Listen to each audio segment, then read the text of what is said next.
नमस्कार दोस्तों, मैं हूं अमरेंद्र मिश्रा और आप देख रहे हैं मार्केट विद अमरेंद्र। पिछले वीडियो में हमने एक प्रॉमिस किया था कि रिटायरमेंट के लिए अगर आपके पास हर महीने 10,000 रुपये बचता है तो आप कहां पे इन्वेस्टमेंट करेंगे। आपके पास 3 ऑप्शन है, एनपीएस, पीपीएफ और म्यूचुअल फंड। चलिए आज हम वो वादा पूरा करते हैं और आज हम डिस्कस करेंगे कि अगर मेरे पास 10,000 रुपये हो तो मैं कहाँ उसको इन्वेस्टमेंट करूँगा। आज मैं वही प्रॉमिस पूरा करने के लिए आया हूँ, लेकिन वीडियो के शुरू में मैं अपना जो वर्डिक्ट है, अपना जो डिसीज़न वो नहीं बताऊँगा। पहले हम फैक्ट्स चेक करेंगे, कंपैरिजन करेंगे और फिर मैं बताऊँगा कि मेरे पास अगर 10,000 रुपये हो तो मैं उसको कहाँ इन्वेस्टमेंट करूँगा। वीडियो के आखिर तक बने रहना तो आपको खुद डिसाइड करने में आसानी होगी।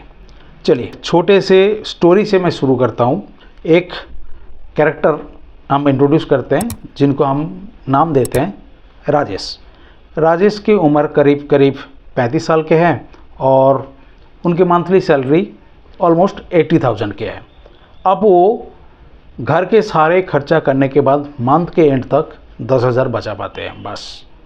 अब उनके सामने दुविधा है कि वो अपने रिटायरमेंट कॉर्पस कैसे बनाए और कहाँ कहाँ इन्वेस्टमेंट करे सो दैट उनके रिटायरमेंट काफ़ी कंफर्टेबल हो जाए। हमें मालूम है कि हमारे पास 3 ऑप्शन है, एक पीपीएफ है, एनपीएस है और म्यूचुअल फंड है। तो क्या करें, अगर वो गलत डिसीजन ले लेंगे तो उनके रिटायरमेंट जो है कंफर्टेबल नहीं रहेगा। हो सकता बहुत सारे दिक्कतें आए, क्योंकि जो उन्होंने गोल क्रिएट किया, गोल जो उन्होंने रखा वो गोल हो सकता है उनको अचीव ना हो।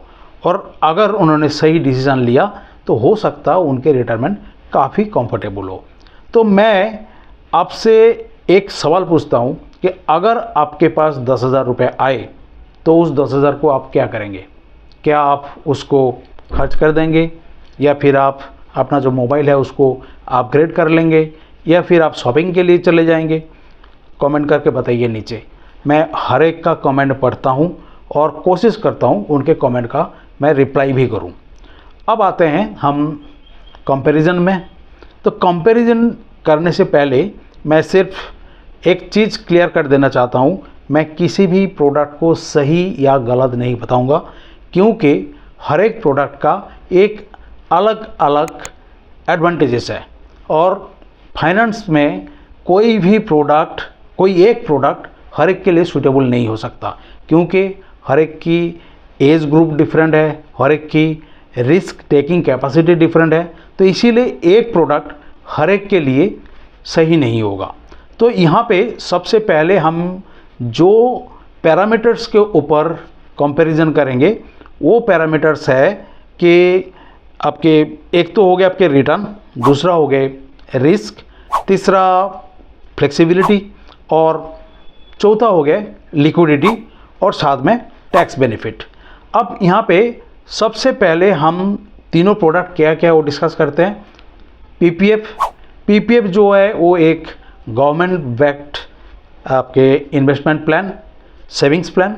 दूसरा हो गया आपके NPS, retirement focus investment plan. और तीसरा हो गया आपके म्यूचुअल फंड। ये एक flexible market linked growth plan, यानी कि यहाँ पे आपके ग्रोथ भी काफ़ी अच्छा होता है, क्योंकि मार्केट के उतार चढ़ाव के साथ, क्योंकि ज़्यादातर फंड जो है वो मार्केट में ही इन्वेस्टमेंट होती है, तो इसीलिए उसको मार्केट लिंक्ड फंड भी बोलते हैं। और साथ में एनपीएस भी मार्केट लिंक्ड फंड है, बट उसमें भी पूरा 100% मार्केट में नहीं जाता। तो सबसे इम्पोर्टेंट बात है कि मैं अगर 10,000 रुपये अगर मुझे मिल जाता तो मैं क्या करता। दोस्तों, अगर मेरा डिसीजन अगर सुनेंगे हो सकता आपको सरप्राइज़ लगे। चलिए सबसे पहले हम जो मोस्ट इम्पॉर्टेंट है, जो सबके फेवरेट है, that is return point of view से हम पहले इसको कंपैरिजन करेंगे। दोस्तों, यही वो जगह है जहाँ पे हमेशा लोग गलती कर जाते हैं। लोग सिर्फ रिटर्न देखते हैं और इन्वेस्टमेंट का जो गोल है, असली मकसद है, वो भूल जाते हैं। चलिए अब देखते हैं कि किसका क्या रिटर्न आता है।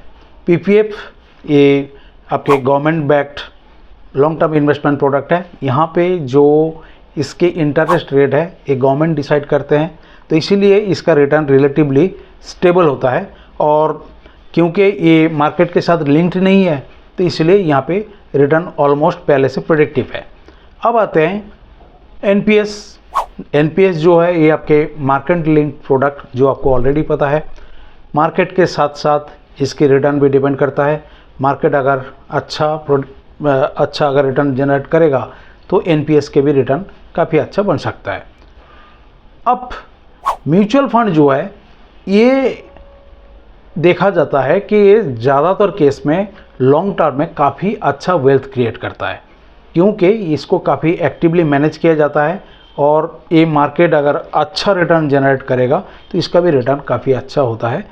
बट इसमें क्या है, इसमें एक चीज़ जो बेटर है दैट इज़ फ्लेक्सिबिलिटी। आप कभी भी यहाँ पे एग्जिट कर सकते हैं, एंट्री भी कर सकते हैं। अब बात करते हैं रिस्क की।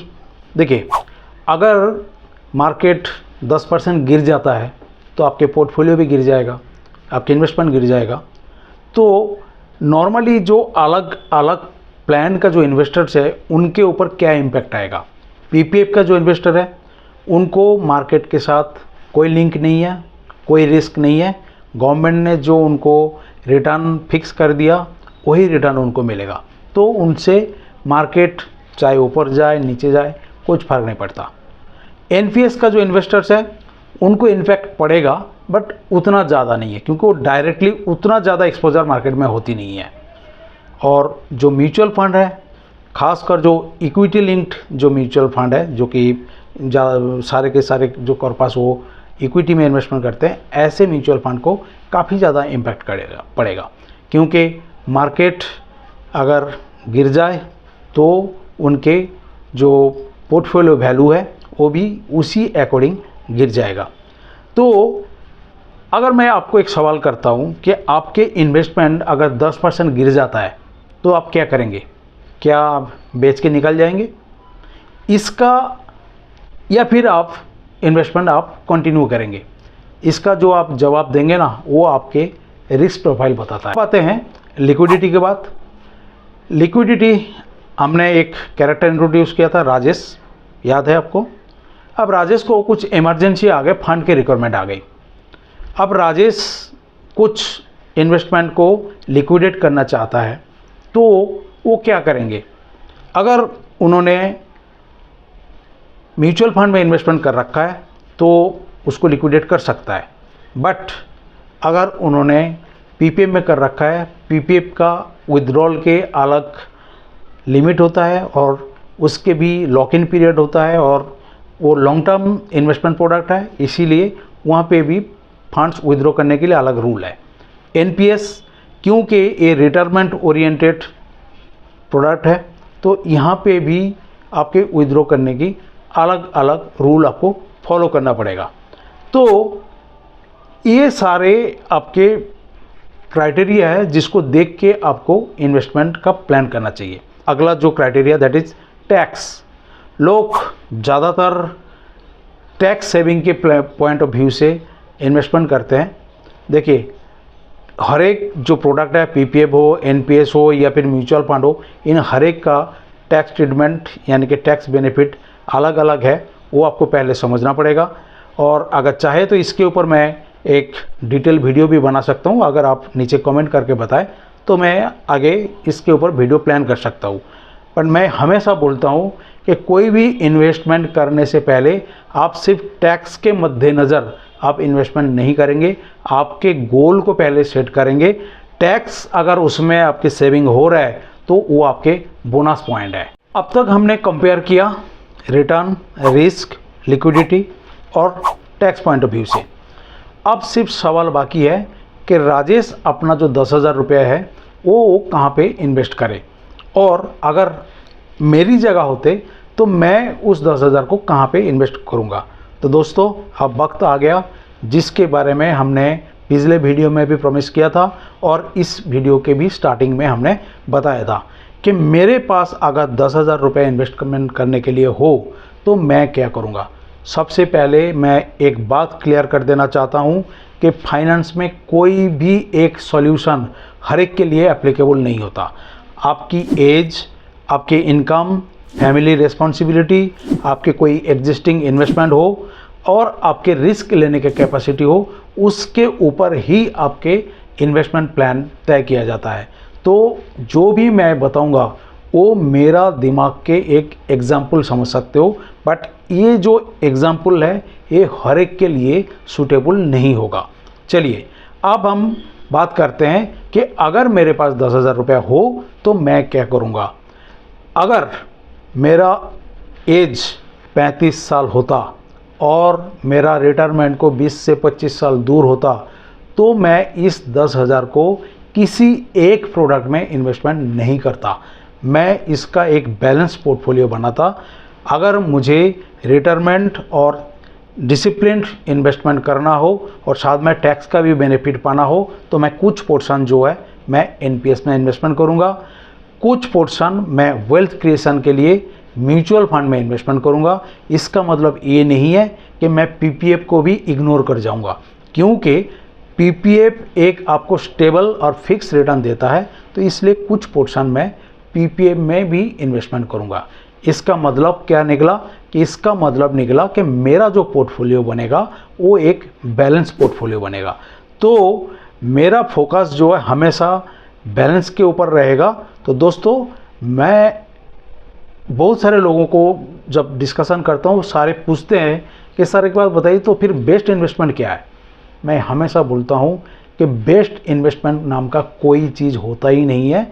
हर एक के रिस्क प्रोफाइल और वेरियस जो उनके रिस्क प्रोफाइलिंग होती है, इनकम जैसे उनके एज हो गए, उनके फैमिली रिस्पॉन्सिबिलिटी जो मैंने पहले भी बताया, उन सब के अकॉर्डिंग ही उनके इन्वेस्टमेंट जो होगा वो एक बैलेंस पोर्टफोलियो बनेगा।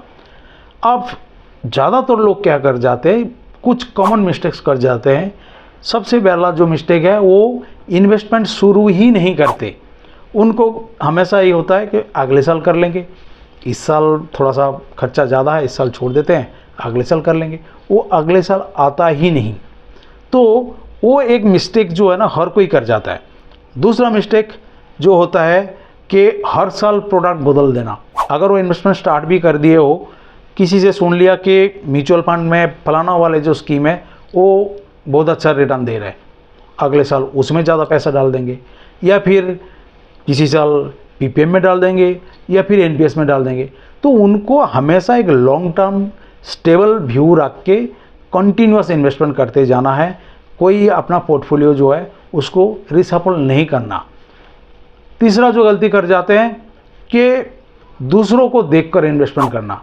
ऑफिस में डिस्कशन कर रहे थे, किसी फ्रेंड ने बोल दिया कि उन्होंने फलाना कहीं पे इन्वेस्टमेंट किया और उनको अच्छा रिटर्न मिल रहा है तो वहाँ पे इन्वेस्टमेंट कर दिए, या फिर व्हाट्सएप में कोई मैसेज आ गया तो उसमें इन्वेस्टमेंट कर दिए, या फिर सोशल मीडिया यूट्यूब में कोई शॉर्ट्स देख लिए, वहाँ पे कोई इन्वेस्टमेंट करने के लिए कोई सजेशन आया तो वहाँ पे इन्वेस्टमेंट कर दिए। देखिए कहीं पर भी इन्वेस्टमेंट करने से पहले आप नॉलेज गैदर करिए। नॉलेज ही आपको उस जगह में ले जा सकता है जो आपके गोल उसको अचीव करने में हेल्प कर सकते हैं। अब एक काफ़ी इम्पोर्टेंट सवाल जो है, जो रह गया अभी भी, कि आपने मान लीजिए एक रिटायरमेंट के लिए प्लान करा और एक अच्छा खासा कॉर्पस बनाए, काफ़ी बड़ा कॉर्पस बन गया। अब रिटायरमेंट के बाद आपके मंथली इनकम चाहिए तो कैसे लेंगे, क्या हर महीने थोड़ा थोड़ा करके विड्रॉ कर लेंगे या फिर कोई और ऑप्शन है। इसी के ऊपर मेरा जो अगला वीडियो मैंने प्लान कर रहा हूँ that is systematic withdrawal plan, SWP। मुझे यकीन है कि ये वाला वीडियो भी आपके लिए काफ़ी यूजफुल रहेगा, तो अगला वीडियो ज़रूर आप देखिए।